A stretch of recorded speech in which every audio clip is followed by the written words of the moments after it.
Domingo, 28 de enero. Los días del mal. Bienvenidos a la lectura de la lección de escuela sabática y los comentarios del Espíritu de Profecía. Lee Salmos 74, 18 al 22 y 79, 5 al 13. ¿Qué está en juego aquí? Salmos 74, 18 al 22. Acuérdate de esto, que el enemigo ha afrentado a Jehová, y pueblo insensato ha blasfemado tu nombre. No entregues a las fieras el alma de tu tórtola, y no olvides para siempre la congregación de tus afligidos.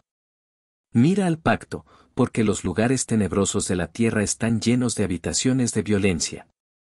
No vuelva avergonzado el abatido, el afligido y el menesteroso alabarán tu nombre. Levántate, oh Dios, aboga tu causa, acuérdate de cómo el insensato te injuria cada día. Salmos 79, 5 al 13. ¿Hasta cuándo, oh Jehová? ¿Estarás airado para siempre? ¿Arderá como fuego tu celo? Derrama tu ira sobre las naciones que no te conocen, y sobre los reinos que no invocan tu nombre. Porque han consumido a Jacob, y su morada han asolado. No recuerdes contra nosotros las iniquidades de nuestros antepasados, vengan pronto tus misericordias a encontrarnos, porque estamos muy abatidos. Ayúdanos, oh Dios de nuestra salvación, por la gloria de tu nombre, y líbranos, y perdona nuestros pecados por amor de tu nombre. ¿Por qué dirán las gentes, dónde está su Dios? Sea notoria en las gentes, delante de nuestros ojos, la venganza de la sangre de tus siervos que fue derramada.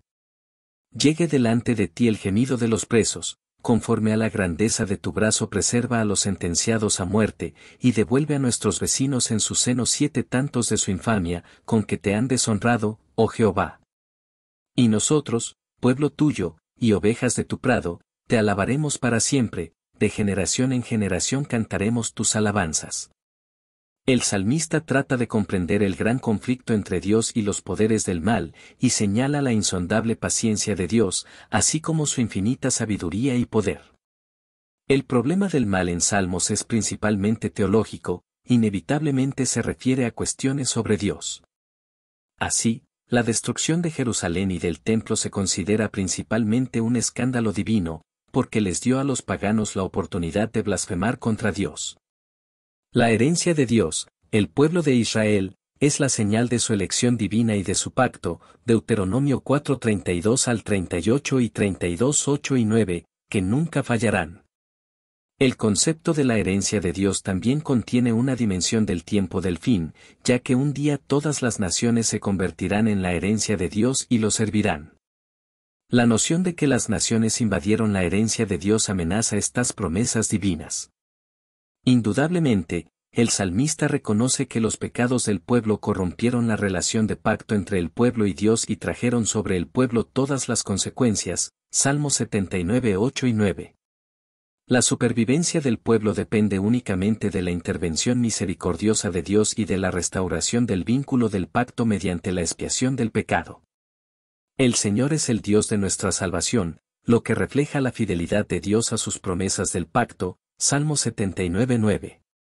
No obstante, más importante que la restauración de la riqueza de Israel es la defensa del carácter de Dios en el mundo, Salmo 79, 9. Si los actos malvados de las naciones quedan impunes, parecería como si Dios hubiera perdido su poder, Salmo 74, 18 al 23, 83, 16 al 18, 106, 47.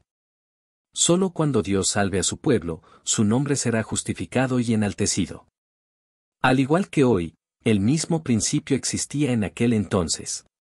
Nuestros pecados, nuestras recaídas, nuestras maldades, pueden desprestigiarnos no solo a nosotros, sino también, lo que es peor, al Dios cuyo nombre profesamos. Nuestras malas acciones erróneas suelen tener efectos espirituales perjudiciales también para nuestro testimonio y nuestra misión. ¿Cuántas personas se han alejado de nuestra fe por las acciones de quienes profesan el nombre de Cristo? El honor de Dios, el honor de Cristo, están comprometidos en la perfección del carácter de su pueblo, el deseado de todas las gentes, página 625. ¿Cómo entiendes esta importante verdad, y qué debería significar para tu vida cristiana? Comentarios del Espíritu de Profecía. Para muchos el origen del pecado y el porqué de su existencia es causa de gran perplejidad.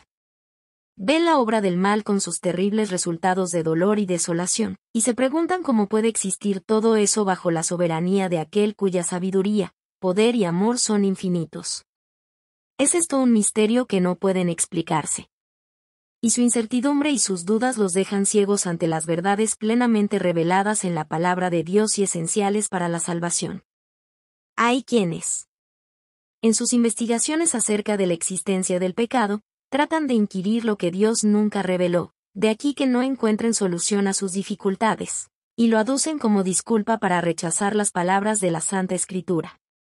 Nada se enseña con mayor claridad en las Sagradas Escrituras que el hecho de que Dios no fue en nada responsable de la introducción del pecado en el mundo, y de que no hubo retención arbitraria de la gracia de Dios, ni error alguno en el gobierno divino que diera lugar a la rebelión. El pecado es un intruso, y no hay razón que pueda explicar su presencia. Es algo misterioso e inexplicable. Excusarlo equivaldría a defenderlo. Es la manifestación exterior de un principio en pugna con la gran ley de amor que es el fundamento del gobierno divino, el conflicto de los siglos. Páginas 483 y 484. En los anales de la historia humana, el crecimiento de las naciones, el levantamiento y la caída de los imperios, parecen depender de la voluntad y proezas del hombre. Los sucesos parecen ser determinados, en gran parte, por su poder, ambición o capricho. Pero en la palabra de Dios se descorre el velo, y contemplamos detrás, encima, y entre la trama y urdimbre de los intereses, las pasiones y el poder de los hombres, los agentes del ser misericordioso, que ejecutan silenciosa y pacientemente los consejos de la voluntad de Dios. Se ha permitido a toda nación que ha subido al escenario de acción, ocupar su lugar en la tierra a fin de ver si cumpliría el propósito del vigilante y santo. Daniel 4:17.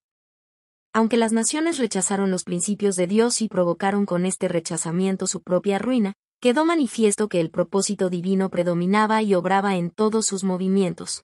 La maravillosa gracia de Dios. Página 50. Es grande la misericordiosa bondad con que el Señor nos trata. Nunca dejará ni olvidará a los que confían en Él. Si pensáramos y habláramos menos de nuestras pruebas, y más de la misericordia y la bondad de Dios, nos sobrepondríamos a una buena parte de nuestra tristeza y perplejidad.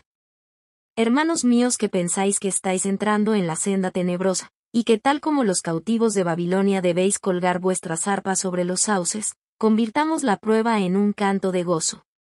Podéis decir, ¿cómo puedo cantar con una perspectiva tan oscura delante de mí, con esta carga de aflicción y dolor sobre mi alma? ¿Pero nos han privado las aflicciones terrenales del amigo todopoderoso que tenemos en Jesús? La vida eterna de nuestro Salvador nos proporciona un motivo constante de gratitud y alabanza. Mensajes selectos. Tomo 2, página 307. Gracias por acompañarnos en el estudio de la lección de este día. Esta es una producción del Ministerio Mensaje Adventista. Apóyanos compartiendo las publicaciones para que el mensaje pueda llegar a más personas. ¡Feliz semana! Que Dios te bendiga.